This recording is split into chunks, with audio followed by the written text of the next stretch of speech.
Assalamualaikum warahmatullahi wabarakatuh. Saudaraku kaum muslimin dan muslimat, saudara sebangsa setanah air dimanapun Anda ada dan berada. Kali ini kita hendak mencoba menjawab salah seorang pertanyaan daripada Abu Fikri Lovers atau para pecinta video-videonya Ustadz Abu Fikri. Pertanyaan beliau adalah sebagai berikut. Assalamualaikum warahmatullahi wabarakatuh, Pak Ustadz. Waalaikumsalam. Mohon bertanya.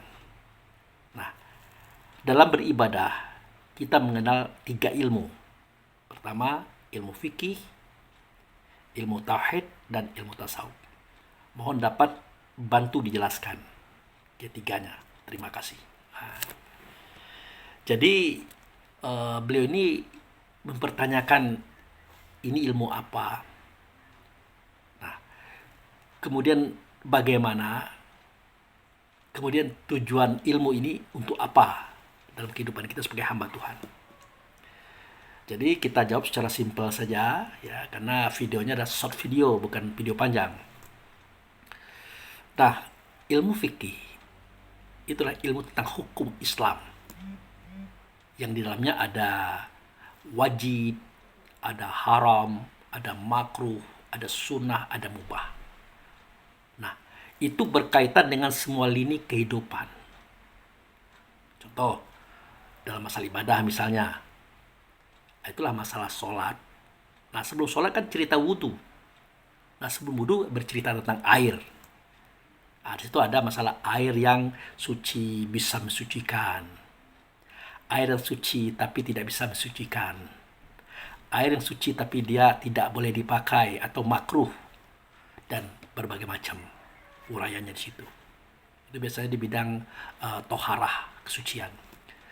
Ada juga di bidang perekonomian, dagang misalnya. Ada juga di bidang pernikahan. Pokoknya semua lini. Semua lini kehidupan itu ada aturannya, ada undang-undangnya, ada hukumnya. Yang bersumber pada Quran, hadis, qiyas, dan ijma' para mujtahidin. Itu kalau fikih. Kemudian tauhid.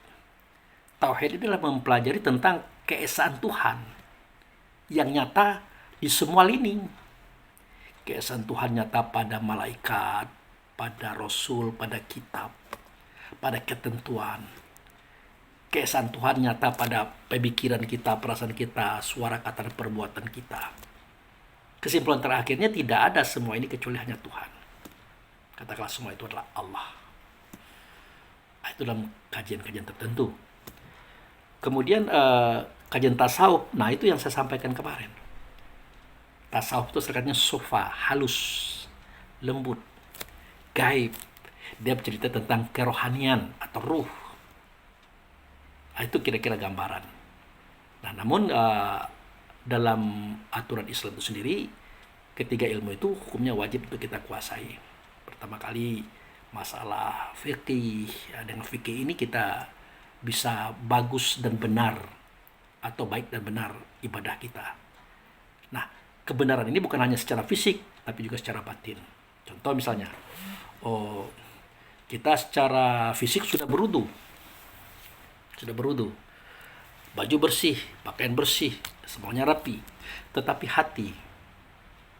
hatinya belum bersih. Setelah berwudu itu keluar rumah masih sempat menggunjing orang, ya, mencaci orang, marah-marah. Itu tidak lengkap kesuciannya itu. Nah, ini perlu kita pelajari.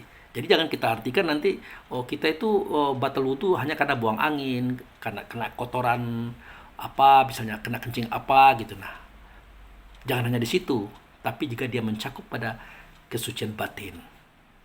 Kita kan kadang-kadang tidak sampai ke situ cara berpikir kita. Ya kita jagalah fisik, tapi batin kita lepaskan. Gitu. Bahkan dalam kajian fikih kan ada dikatakan kalau seorang laki-laki sudah berwudu, jika dia menyentuh perempuan ya batallah wudunya. Maka wajib dia mengulangi. Itu banyak itu. Nah, di dalam ilmu fikih tidak kita temukan solusi. Kalau tersentuh, udah ganti. Nah, dalam ilmu tasawuf ketemu jawabannya. Kalau menyentuh perempuan bagi laki-laki, menyentuh laki-laki bagi perempuan memang wajib diganti wudunya.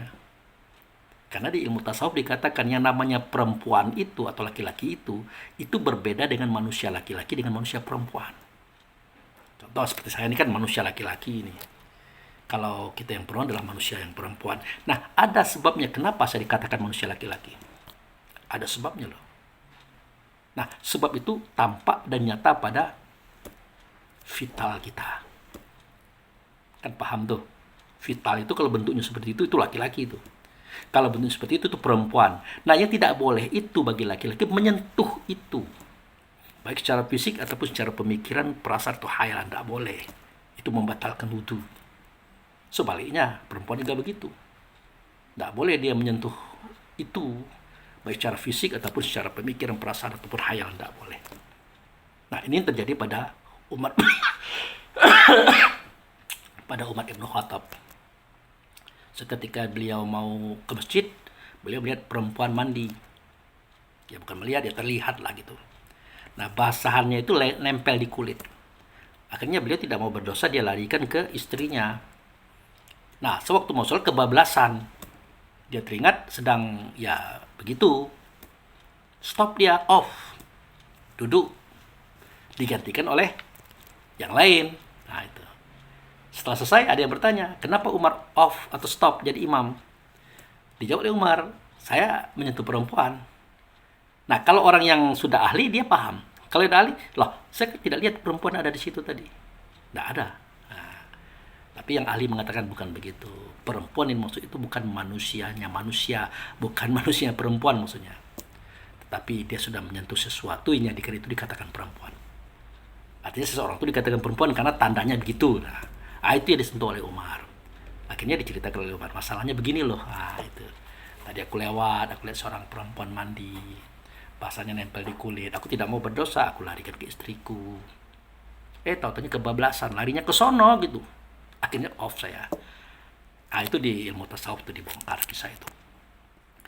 Nah, kalau dalam ilmu tauhid itu semuanya itu berpusat, bersumber dan kembalinya kepada Allah semuanya itu. Nah, makanya saya katakan tidak ada suara, tidak ada kata, tidak ada perbuatan kecuali perbuatan Allah. Sejatinya begitu. Yang tampak ini adalah wujud atau tempat nyata suara, kata, dan perbuatan. Nah, itu kalau ilmu tauhid seperti itu. Makanya kita kan tidak bisa mengklaim kebaikan kita itu adalah kebaikan kita, tidak bisa. Itu kebaikan Allah melalui kita. Keburukan bagaimana? Sama saja. Kita bisa buruk itu adalah karena izinnya juga. Untuk memenuhi kuota daripada janjinya beliau. Kan ada dalam Al-Quran itu. Wala nabluwanakum bisa min khawfi wal ju' wa naqsi minal amwal wa anfus wa samarah. Wa basyiri sabirin allazina iza asobat musibah qalu inna lillahi wa inna ilaihi raji'un. Kan ada itu. Aku benar-benar akan menimpakan kepada kamu sesuatu yang kamu tidak suka, namanya musibah. Nah, itu. Di antaranya apa? Sedikit rasa takut. Nah, kenapa kita takut? Karena ada yang menakut-nakuti.